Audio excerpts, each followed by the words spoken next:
When I noted earlier that Ron Galimore has moved into 4th place in the men's all-around standings, and that should he make the team, he would become the first black gymnast to ever make the team. Ron Galimore is an unusual young man with a famous father. His father was Willie, and Ron remembered him well. I started gymnastics when I was 11 years old. I started gymnastics and I worked for about 2 or 3 years, and I began to think, well, God, why am I in gymnastics?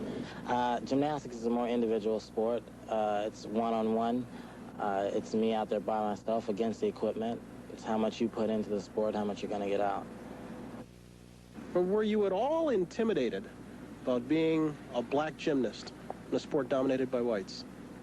No, I don't think so. I think that by being black in gymnastics, a sport that was dominated by whites at that time, it may have encouraged me to even work harder and to try and maybe be the first in the sport of gymnastics, maybe a sort of a pioneer, and try and get things going, and maybe even prove to a lot of other blacks that that gymnastics could be a sport for them also. There's a lot of short black people also that not necessarily that don't have the opportunity to play basketball and football because of their size. Gymnastics may be the sport for them.